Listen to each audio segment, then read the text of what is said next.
Doctor CI Isaac, അധിനിവേശ ശക്തികളുടെ ഒരു ചിഹ്നവും സ്വതന്ത്ര ഭാരതത്തിൽ അവശേഷിപ്പിക്കില്ല എന്നുള്ളതിൻ്റെ ഏറ്റവും ഉത്തമ ഉദാഹരണമാണ് ഭാരതത്തിൽ പ്രാണപ്രതിഷ്ഠയിലൂടെ ശ്രീരാമൻ്റെ സാമ്രാജ്യം വീണ്ടെടുക്കുന്നതിലൂടെ നടന്നിരിക്കുന്നത്.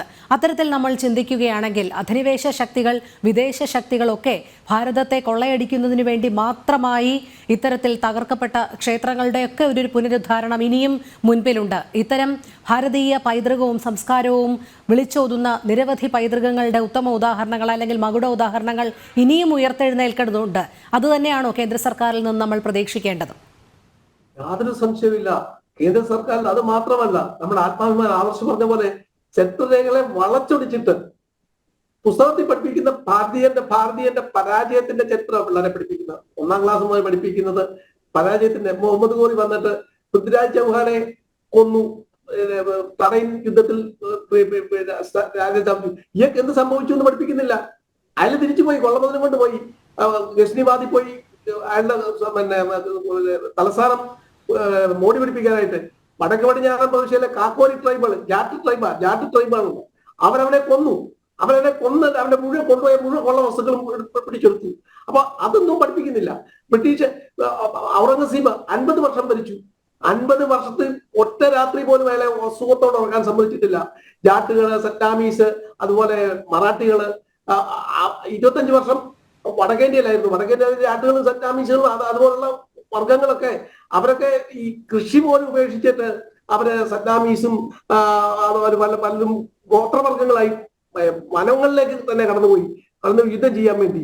അത് കഴിഞ്ഞിട്ട് 25 വർഷം മറാഠികൾ വരെ അയാളെ ഉറക്കിയില്ല. അയാളുടെ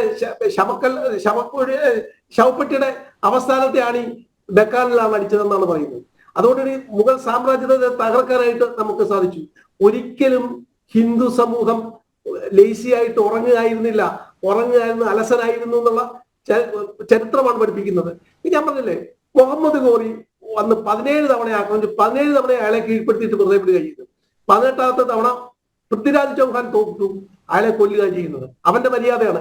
ഈ വ്യത്യാസം പഠിപ്പിക്കാനായിട്ട് നമ്മുടെ കുട്ടികളെ, നമ്മുടെ മാഗ്നാനിമിറ്റി, നമ്മുടെ രാജാക്കന്മാരുടെ മാഗ്നാനിമിറ്റി, അവരുടെ വിശാല മനസ്കത, ഇതൊന്നും പഠിപ്പിക്കാനായിട്ട് നമ്മുടെ പുസ്തകങ്ങളിൽ പേര് താളുകളില്ല. പക്ഷേ പൃഥ്വിരാജ് ചൗഹാൻ കൊന്ന ചരിത്രം പഠിപ്പിക്കാനായിട്ട്.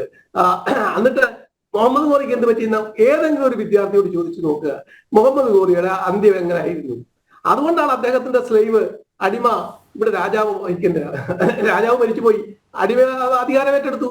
അതാണ് ഇത്തരം ചരിത്രം, തെറ്റായ ചരിത്രം പഠിപ്പിച്ചാണ് നമ്മുടെ ഈ മോറൽ തകർക്കുകയാണ്. നമ്മുടെ ഈ ഒരു ആത്മാഭിമാനം തകർക്കുന്ന തരത്തിലാണ് നമ്മുടെ ഇന്നത്തെ പാഠ്യപദ്ധതി. അതൊക്കെ മാറ്റി എഴുതാൻ ശ്രമിക്കുകയാണ്. മാറ്റി എഴുതിക്കൊണ്ട് ഒരു രാത്രി കൊണ്ടല്ലല്ലോ റോം പണിതത്.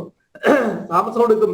ഏതാണ്ട് 1100, അതായത് 12ാം നൂറ്റാണ്ട് മുതൽ 28 നൂറ്റാണ്ട് നമ്മൾ വൈദേശികാധിപത്യം പലതരത്തിൽ ബ്രിട്ടീഷുകാരുടെയും മുഗൾമാരുടെയും അതുപോലെ സുൽത്താൻമാരുടെയും അതുപോലുള്ള പലരുടെയും അടിമത്തം നമ്മൾ അനുഭവിച്ചാണ്. നമ്മൾ ടിപ്പു സുൽത്താനെ വാഴ്ത്തിക്കൊണ്ട് നടക്കും.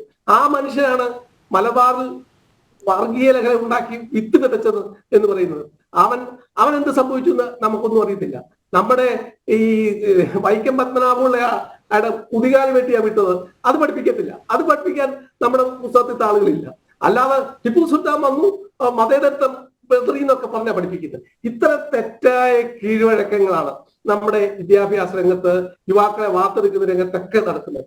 ബാക്കി അഴിമതിയൊക്കെ പോട്ടെ, അതൊക്കെ അത് വന്നും പോകും. പക്ഷേ ഈ അടിസ്ഥാനപരമായിട്ട് നമ്മുടെ ഈഗോ തകർക്കുന്ന, നമ്മുടെ ജനതയുടെ യുവതലമുറയുടെ ഈഗോ തകർക്കുന്ന, അവര് ഭാരതീയരാണ്, ഹിന്ദുക്കളാണ് എന്ന് പറയാനായിട്ട് അവർക്ക് ആത്മാഭിമാനമില്ല. അവര് വിറച്ചു നിൽക്കുക ചെയ്യുന്നത്.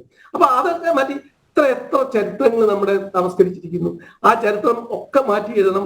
നമുക്ക് മാറ്റി എഴുതുക അല്ല, ശരിയായ ചരിത്രം നമ്മുടെ തലമുറ പഠിപ്പിക്കണം. അതുപോലെ ഇനിയും നമുക്ക് ഒരുപാട് മുന്നോട്ട് പോകാറുണ്ട്. ഉത്സാർ ലവ്ലി ഡാർക്ക്. അതെ.